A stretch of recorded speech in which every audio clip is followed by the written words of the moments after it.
was in the ascendancy, delivered an historic victory in '96 and held power for 11 years. That's an enormous record. All right, let's have a listen to what he's going to say. Thank you. Please.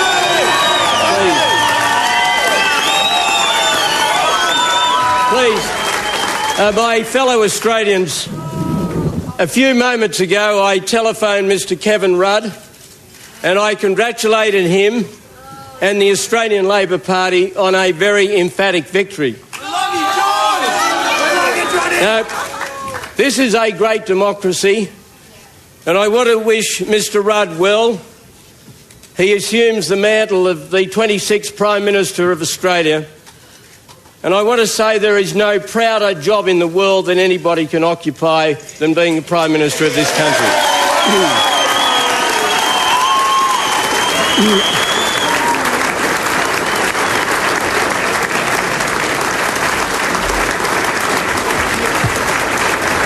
I wish him well in the task that he will undertake, and I want to say on behalf of the coalition that has governed this country for the last 11 and a half years that we bequeath to him a nation that is stronger and prouder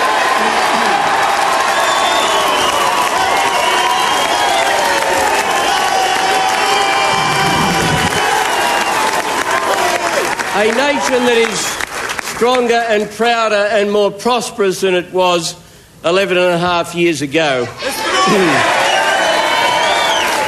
And can I say to all of you that it has been an immense privilege every day of my life over the last 11 and a half years to have been the Prime Minister of this beautiful country. And I want to thank... I want to thank the Australian people for the privilege that they have given me over that period of time. I respect it and I honour it, and it's something that has really been the most unbelievable experience. The Australian people are the greatest people on earth, and this is the greatest country on the earth.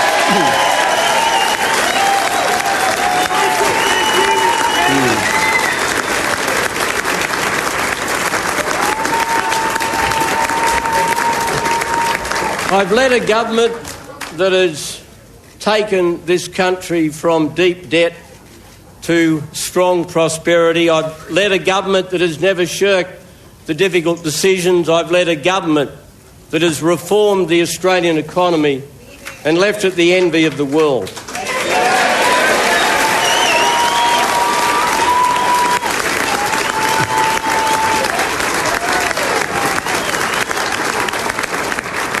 I want to extend to a number of people my deep gratitude.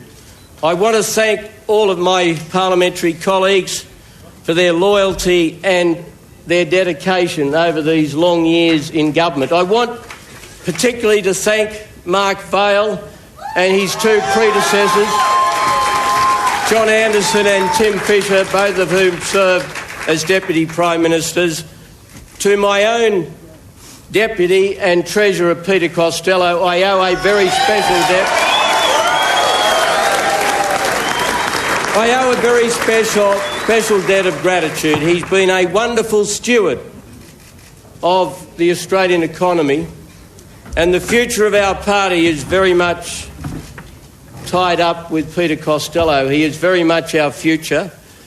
And I want to say to those of my colleagues who have fallen in electoral battle today,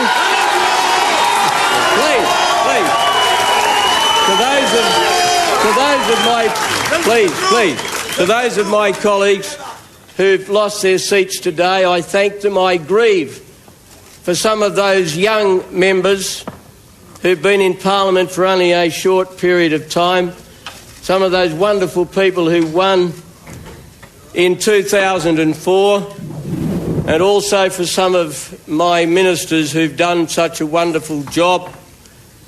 I particularly grieve the loss of Mal Brough, who led the intervention in the Northern Territory.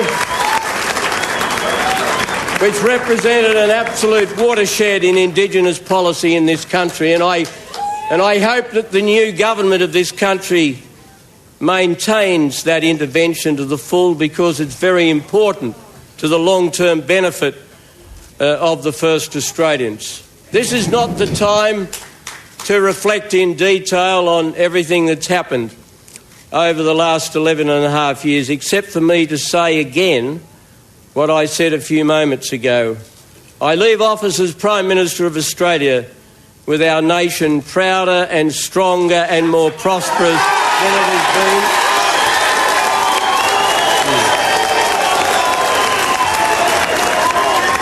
Can I also say this? Okay, please. Can I also express my thanks? Please. Yeah, just please. I'm very grateful for your expression of support, but I'm trying. I just want to address a few more remarks. I want to thank the Liberal Party organisation. I want to thank Brian Loughnane, the Federal Director, and the State Directors